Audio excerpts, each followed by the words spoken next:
So I have just finished rebuilding this fence around the old house, and I'll zoom out and give you a view. It looks much better than it did before, but now we want to do a gate, and this is actually a pretty wide opening. We kind of had to work off some old fence posts that were in concrete, so everything's a little bit out of level, as you can probably see. This way and this way it actually looks okay from the front, but we're gonna add a gate. It's pretty wide. This is about 48 inches for an opening, 49 and a half. What we want to do is have a gate that doesn't sag. I hate a sagging gate. So I found this kit online on Amazon, and I will actually put a link below. So if you want to buy this, you can get the same kit and follow along. Basically, you have really easy instructions. It gives you the 4 corners, and the hinges are attached, so it's less likely to sag because it's all welded into one part. And you cut your top pieces, you cut your side pieces, you add your slats, and it should be really quick. So we're gonna follow through together. The first instruction just says we're gonna measure the width of our gate, and the horizontal opening, and I'm gonna measure the top and the bottom because I know that this isn't exactly level. So I'm gonna go off of the smallest measurement because obviously we don't want it to fit in one part and then not close and fit through the other part. So I'm gonna measure my shortest distance, and then we're gonna subtract an inch from that distance to cut our horizontal boards. So at the bottom, my distance, which yours of course will be different, is 49 and a 16th. The top, we are 49 and a quarter. So we're not as far off as I thought we were. So I'm gonna just go off of 49 and a 16th. Sorry, car drove by. I'm gonna just go off of 49 and a 16th. So then I'm gonna make my measurements 48 and a 16th. And I'm gonna cut my top and my bottom board, and then I'll show you how I'm gonna start to put this together. I've laid everything out so you can just kind of get a view, and basically what's gonna happen is we've cut our horizontal board. So you have 4 brackets that come with the kit, and then there's a latch and screws for the latch, but right now I just have my 4 brackets, and then the screws they provide that are longer that are for the brackets. So basically, these are your brackets that have your hinges on them that are gonna be on your hinge side, of course. And then you have 2 brackets that don't have hinges, but you kind of wanna pay attention to the drawing they give you because you don't wanna like mix this up or whatever, but basically make sure that on your outside edge, you're gonna leave for a flush 2x4 to go in like that. So I want this whole flat piece across the bottom with the flush 2x4 to be able to go there once I measure my vertical boards, and then the same here, the long piece, and then room for that 2x4 to go in right there. So I think what I'm gonna do to attach these is turn these up on their sides so I can use gravity and drill down, and I'm just gonna go ahead and start doing that. So I'm gonna turn this up, and I'm going to go ahead and do that and do this, but I'm actually gonna go get a drill bit so I can pre-drill this so that I don't split my wood while I put the screws in. Depending on your preference, you could either just pre-drill through there. I'm gonna line it up, and I'm gonna draw my lines, and then I'm gonna go through and just drill. Make sure that's, see, bumped it. I'm gonna color that in solid so I know that's my line. But then I have my marks, and I'm actually just gonna go and do this on all 4 spots. Now that we've marked everything, we're gonna actually just go through and drill them all, and they actually give you a drill bit in the kit.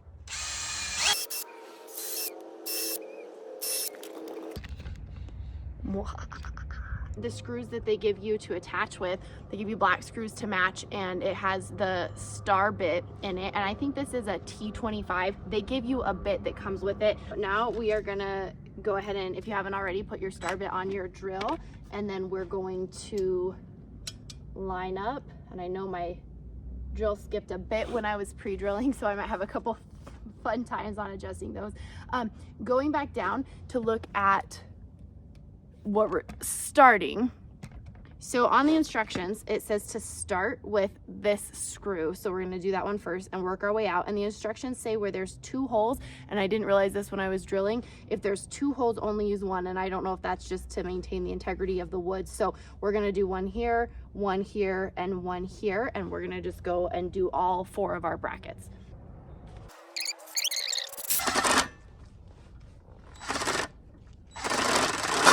So this is gonna be hard, you guys, because of getting around that. So maybe one thing I didn't do that I would maybe recommend is even drilling that at a bit of an angle. Your screw won't be flush, but then it will be easier to get in there. Or I'm gonna go see if I have a longer attachment I can put on here. I don't have one, and the problem is when you get screws that come in a kit, usually it's gonna be a cheaper screw, so it's gonna tear out, strip out faster.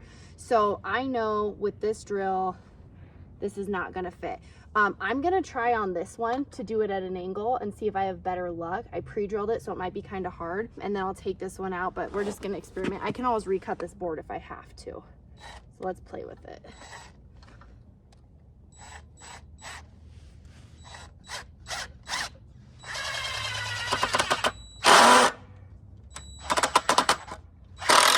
Okay, you can get it from the top if you force it. It's hard to fit. What I think is gonna happen is you might end up sacrificing some of your drill bits. But I guess just maybe if you're planning this ahead, get a longer extension to attach your bit to. So I'm gonna take this one out because it says you only have to do one. And then let's go ahead and put this one here. And I think I did scoot it over to the side because now I'm not quite aligning, but I think we can force it. Okay, so we're okay. We're lined up on here. That does feel really nice and sturdy. So now we're just gonna go and do them all, and we just kind of got to be patient with that middle attachment piece. Now we have our top view, so our hinges, everything we just screwed in, either our bottom plate and our top plate and vice versa. Now we need to figure out how tall we want our gate to be, and we have to cut those. And then it's just adding pickets. Now you have to determine how tall you want your gate to be. Now, for my purposes, one consideration I have to keep in mind is we get a lot of snow. So if you make this gate really low to the ground and you have snow pile up and you're not maintaining it, sometimes you can't open and close your gate. And if you don't have snow, good for you. That's amazing. We do. So I have to balance between, I don't want this so tall that a dog can crawl under it or whatever you're trying to keep in or out, but I don't want it so low that we're fighting all winter against the snow and it's getting snow and moisture sitting on it and things that are going to make it wear out faster. So I want a little bit of rise, but I don't want too much rise. So that's a consideration I have to keep in mind.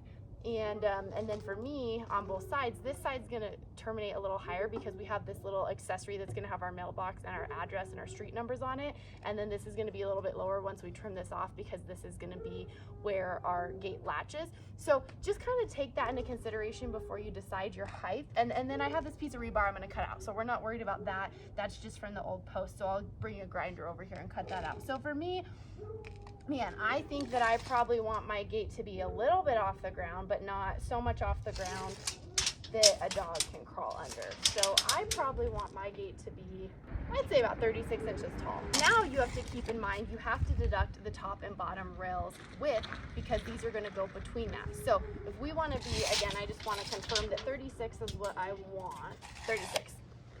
Then you have to remember that a 2x4 is not actually 2x4. It is 3.5 inches. It's 1.5 by 3.5. So if I have 36 inches, I have to go 36 minus 3.5 on top and 3.5 on bottom. So 36 minus 7, 29 inches is going to be my height for each of these. I have cut each of my boards down. So I went a little bit less than 29 inches because I wanted a little bit more wiggle room. So I just went a smidge under on both of them. And I'm trying not to grind my hardware across the concrete. So you're probably gonna have to hold that in place a little bit because it wants this, well, maybe not, maybe it won't slide down. All right, so now we're gonna kind of do the same thing, except it's gonna be a little bit harder to tilt it on its side because we have the top components attached. So we're gonna have to do more of our action from the side. We're gonna pre-drill everything. I kind of found some little blocks I could hold them on because it wasn't lining up level. I would normally start closest to the bracket because that's what the instructions had said for up here, but because I knew when I screwed these in, they kind of danced a lot because it was hard to get in through the edge. I'm gonna force it in and make sure it's really snug, and I'm gonna start with this one because I can line that one up, and then I'm gonna go to that one just because I know it's gonna give me trouble. And so I'm still gonna pre-drill those so I'm not risking splitting my wood. So by hand, and if you can't hold this, just go ahead and get a clamp and clamp that on there or get a second set of hands. I'm just gonna kind of feel where I want it to be and kind of try to hold it like this with one hand, and then I'm gonna pre-drill with this with the other hand. And I'm gonna put that one in first actually, just because I know I'm having some movement trying to drill those in at an angle. Make sure I'm lined up. Then I just feel like I have some security before I start messing with these that were a little bit difficult to get in. So I'm just gonna go in at an angle because I knew when I went in straight that was difficult. So I'm gonna kind of do this at a bit of an angle. It might not be as pretty, but I'll be able to get it a little easier. but don't go at too much of an angle because you don't want to, this is only 1.5 inches. You don't want to come out the other side, of course. And I'm going to hold this so it's kind of flush, because you want to make sure you're aligning this board with your 2x4, right? Like you don't want it to stick out really far on one side. So that's in there. So now I'm going to go around and do all 4 of them. Athena says hi. Hi, baby. See board. Athena, say hi, YouTube. Athena, sit. Shake. Athena, shake. Good shake. Basil. Basil. She got tricks. Love you. Good girl. Good girl. Okay, we gotta go take a puppy break. We went on a little short walk and now we're back so we can finish. Now I'm just gonna kind of lift it into place and see what I'm working with. So I want my gate to open in. Whoa. Easy peasy.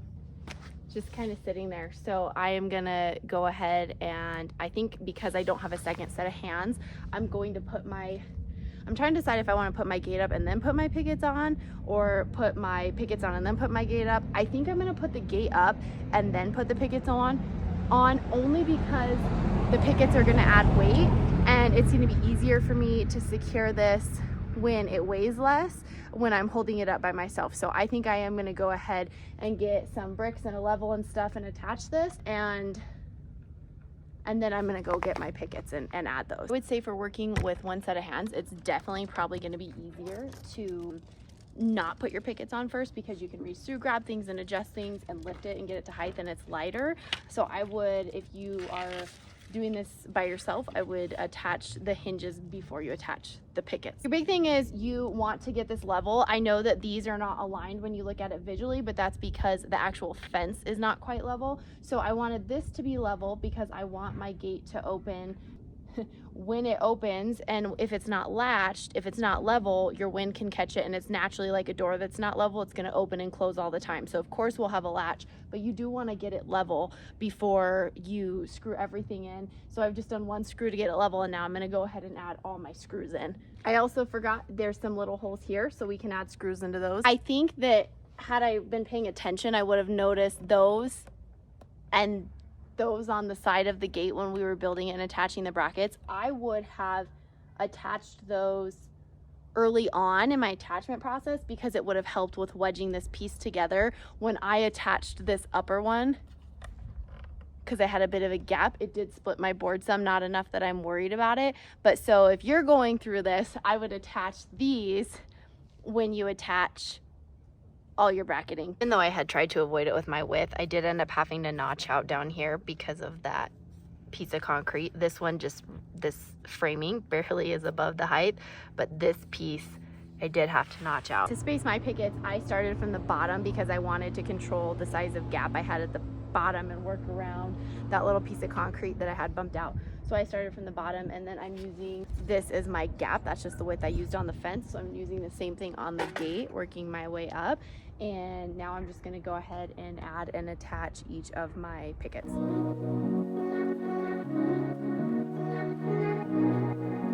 Now our gate is done, and I'm just gonna do the latch. Okay, so when I latch this, what I'm gonna do is I'm gonna make my curve backwards so it can reach back to this better. So I'm gonna put that on there, I'm gonna mount that there, and then it can just click in place, and then we're pretty much done with this gate. This little guy is just 2 screws. So we'll just line that right up, do our drill in. I hate to do it that close to the end, but that's all we can do. I think I'll do the other one first, actually, because we might end up splitting that board a little bit.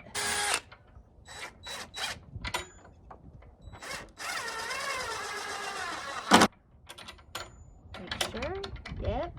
All right, okay, that's it, our latch is done.